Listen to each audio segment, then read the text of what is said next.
Fala aí, sétimo ano, professor Renato de volta. Hoje, as consequências das expansões marítimas na Europa, na África, na Ásia e na América. Bom, hoje eu tô sem imagem mesmo, beleza? Não vou forçá-los a ficarem olhando para este ser humano lindo que vos fala. Cortei a barba, não gostei do resultado, ficarei reservado. Bom, clicou na Gretchen, já sabe, vai pro canal, lá no canal você acompanha os vídeos de uma maneira mais direta. Este módulo, ele é um módulo tranquilo, direto, fácil, porque ele meio que complementa o assunto anterior das expansões marítimas e ele vem pautando três grandes partes. Beleza? Três grandes não, mas as três principais, nesse sentido que eu gostaria de ter falado. Primeiro, o contato Europa-África, Europa-Ásia, Europa-América. Já que a expansão marítima ela vai acabar ligando, conectando os continentes de uma forma muito mais ampla, com o intuito comercial, de dominação cultural, dominação social, de dominações e colonizações, por consequência. Então acho que é interessante a gente pegar esse tempo para entendermos as diferenças e características peculiares desse contato Europa-África, Europa-Ásia, Europa-América. Sensacional. Bom, expansão... vermelho não dá, né? Vermelho não dá. Amarelinho. Amarelinho. Expansão marítima, parte 2, então, falamos desse contexto, foi essa abertura, onde você encontra o casamento da nobreza e da burguesia na Europa, a criação do Estado moderno, uma vez Estado moderno possibilitou ao interesse da expansão marítima e comercial, Portugal o primeiro país, Estado moderno e também o primeiro país a fazer expansão marítima, juntamente com, logo depois, a Espanha também. Também fruto de um processo de precoce administração, gerando essa possibilidade da expansão e com seus interesses associados, uma vez que, mostrei no mapa, Portugal fica no cantinho ali da Europa, muito prejudicado comercialmente com o comércio das especiarias, onde eles eram os últimos a receberem e, logicamente, pagava caríssimo pelos produtos. Os outros dois contextos, a Contra-Reforma, já falamos, a Contra-Reforma, e aqui ele coloca de novo, Contra-Reforma, seria Reforma e Contra-Reforma. Tá? Bom, aqui ele especifica de certa forma porque a Contra-Reforma ela tinha um interesse direto na expansão marítima, e esse interesse, já estou falando para você aqui direto, de maneira muito objetiva, que era expandir a fé cristã, amigo. Os católicos estavam perdendo fiéis, a Igreja Católica muito preocupada com as reformas protestantes pela Europa, então buscar novos fiéis era fundamental, expandir a fé cristã / católica, lógico, era fundamental, então um projeto associado com o Estado português e também com o Estado espanhol ficaria muito interessante para conseguir esses novos territórios aliados com os novos fiéis, por assim dizer. Por isso que eu coloquei essa imagem onde você vê a reza de uma missa, um culto católico, e você encontra indígenas ali próximos, olhando a galerinha ali, tá participando. E a colocação da cruz, tá? O símbolo máximo aí do cristianismo. Então, eles vêm de que ideia? Vem da ideal de missão civilizatória, de levar civilização. Eles têm um olhar para o indígena, para o nativo, um olhar preconceituoso, sim, etnocêntrico, vamos falar a palavra mais correta, vamos falar disso no final da aula, novamente, do etnocentrismo, onde eles acreditam que somente a sua própria cultura importa e não a cultura do outro. Então não tem esse respeito à religião do outro, esse respeito a características culturais diversas e diferentes, tem. Tá? Então esse seria o ideal de missão civilizatória, levar civilização, juntamente difundindo, espalhando valores cristãos do modo de vida europeu. Então, levar o modo de vida europeu, o modo de vida cristão, levar a fé cristã era o objetivo em comum da Contra-Reforma, através da Companhia de Jesus, você viu na aula passada, juntamente com a expansão marítima. Tranquilo, beleza, não vejo mistério algum nesse slide aí. Passando para o nosso primeiro contato, você tem Europa e África. Périplo africano. Amiguinho, comentei. Périplo africano é quando os portugueses estavam tentando ultrapassar o continente africano. Eles sabiam que o continente uma hora ia acabar e teria como passar. E circundar o continente africano significaria chegar nas Índias. Beleza? Bom, então, chegar nas Índias e concluir o projeto inicial de criar uma rota comercial direta para as Índias e pegar as especiarias e outros produtos direto na fonte. E quando os portugueses conseguem, são depois de 100 anos mais ou menos dessa brincadeirinha ali de tentar passar o continente africano e não conseguir, né? Tentar, até, né? Porque o continente é grande, eles achavam que era pequeno. Bom, quando eles conseguem, Portugal se torna o país mais rico do mundo instantaneamente, porque as especiarias eram algo fundamental para o comércio, era uma moeda de troca fundamental naquele momento, século XV, século XVI. Tá? Instalação de feitorias com presença restrita ao litoral. Então, quando você observa o continente africano, que é o que nós estamos vendo agora, você encontra aqui aqui, ó, Guiné, tá? São Jorge da Mina, beleza? Esses locais, vamos colocar outros, beleza? Você encontra feitorias. Então os portugueses desceram aqui, opa, voltou. Isso 1415 ali em Celta, tá? Faz o domínio da cidade de Celta e também cria-se uma feitoria. Feitoria é um posto comercial. Os portugueses não vão adentrar no território. O interesse deles, amiguinhos, Índias, Calicut, é chegar lá nas Índias, não é dominar nada na África, né? Mas conforme for, vai fazendo um comérciozinho aqui, vai fazendo uma troca, vai fazendo ali algo que seja interessante para eles economicamente. Voltou. Próxima expedição, vai lá, desce, tá? Mais um pouquinho, sobe, aí vai Ilha da Madeira. Eles vão ficar nessa brincadeirinha aí, ó, sempre com muito medo, né? De adentrar no Oceano Atlântico, era perigosíssimo pela tecnologia que eles detinham de embarcações, de navegação, era complicado, tá? O mar, né? Muitas histórias, muitos mitos, muitas lendas, mas sempre era bom navegar sempre de olhinho ali no litoral, que era uma coisa mais tranquila de se fazer. Até que eles conseguiram o périplo africano, isso aí, toda a saga portuguesa até conseguir passar o Cabo da Boa Esperança, que é aqui, ó, com Bartolomeu Dias, 1488, repara, os caras começam em 1415. Em 1498, é quase 100 anos dessa experiência, tá? Dessa experiência marítima portuguesa, no momento de expansão, já com o objetivo de chegar nas Índias. E depois Vascão da Gama, né, como eu falei na aula passada, eu sei que vocês gostaram quando eu falei Vascão da Gama, então vou falar de novo, Vascão da Gama, chegou lá nas Índias e deixou seu nome gravado para a história como um dos maiores navegadores do mundo. Já falei que não existe o do Flamengo, tá? Mas tudo bem, vida que segue. Trocas comerciais intensas eram o interesse deles, desculpa se eu gritei. África para a Europa, aí você tem as relações. O que a África estava vertendo nessas feitorias para os europeus, no caso os portugueses inicialmente? Ouro, ébano, né, madeira de ébano, pimenta, marfim, pessoas escravizadas. Estes eram os produtos, beleza? E pessoas, sim, eram produtos. Os escravos eram vistos dessa forma, era parecido com o que eles entendiam do marfim, da pimenta, do ouro. E o que os europeus davam em troca? Tecidos, armas e cobre. Tá? Então os portugueses não tinham, meus amiguinhos, não tinham interesse de fazer uma dominação. Demoraria, né, para dominar um reino ali africano. Demoraria. Sairia do objetivo principal da expansão marítima portuguesa, que era chegar nas Índias. Eu vou repetir isso a todo momento. Você fala, nossa, o Renato está chato. Novidade, né? Eu vou repetir, é chegar nas Índias. Tá? Alianças com chefes locais, então, para fazerem as trocas. Então o português chegava lá na feitoria, já fez o acordo com o chefe local. E aí, o que você tem para mim hoje aí?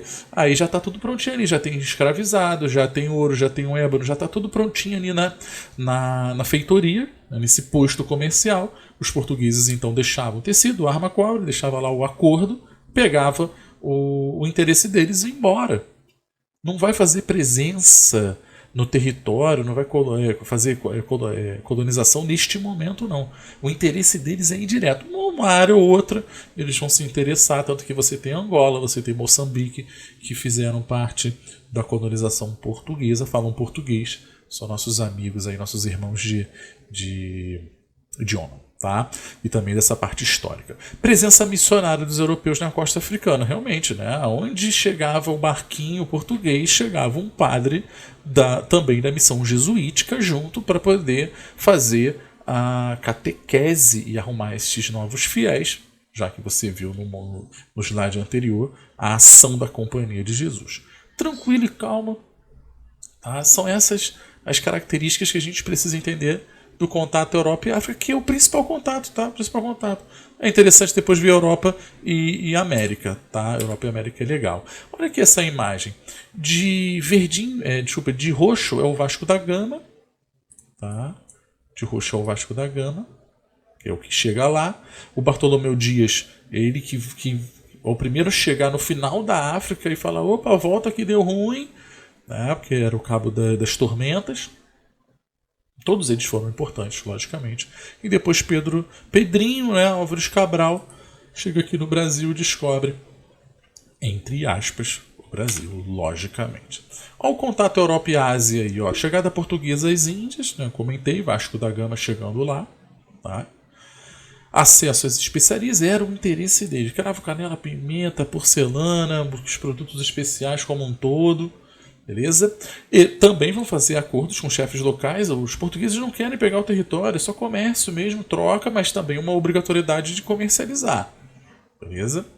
Presença de missionários, também que é uma repetição, e ocorre a difusão da língua portuguesa no Oriente. Então você tem a ideia ali da cultura portuguesa alcançando locais e regiões distantes no mundo. Falei, né, ali da parte da África, ali do sul da África, Angola, Moçambique do outro lado, aqui, ó, mais para lá.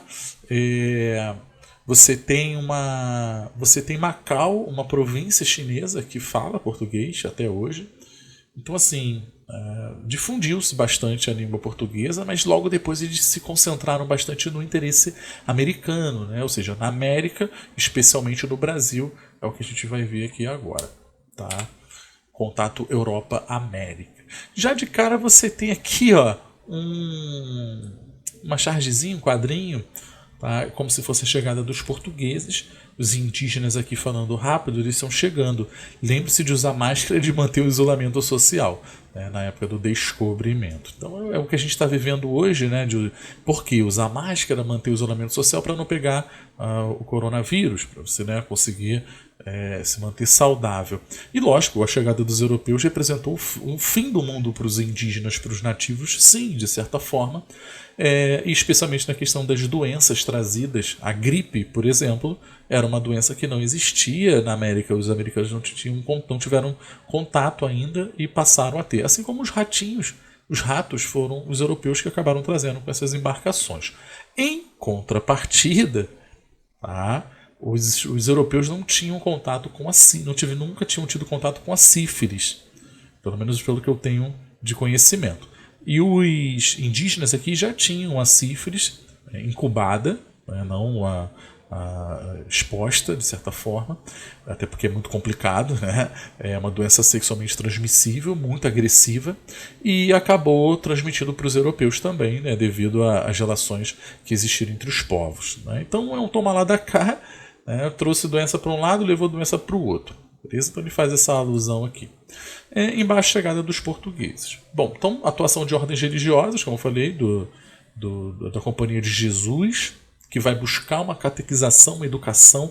Aqui no Brasil é uma coisa diferenciada, porque a Igreja Católica vai ser contra a escravização do indígena, a escravização do nativo, porque ela tem interesse em torná-lo um cristão e, logicamente, fazendo o processo de catequese, de educação deste novo fiel da Igreja Católica. Em contrapartida, ela reforça a escravidão africana, negra africana, porque né, é um jogo de interesse de trocas. Sem contar que 10% do tráfico negreiro, de todo navio que saía da África e chegava na América, 10% do lucro ia para a Igreja Católica. Era um reforço que existia naquele momento. Nas bulas papais você encontra esse reforço da escravidão, muitos papas na época falando que poderiam escravizar o negro, que o negro não tinha alma, mas o indígena era um ser puro, ele precisava ser catequizado e não escravizado. Bom, vale ressaltar que isto não impediu a escravização do indígena. Né? Onde não tinha regra, não tinha lei, não tinha gente olhando, é lógico que se o indígena desse mole, ele virava escravo. Então muitos deles vão viver dentro dessa ideia aqui de seria essa ideia, né? Seria as missões jesuíticas, né? Que eles têm essa ideia de missão civilizatória. O que os jesuítas vão fazer?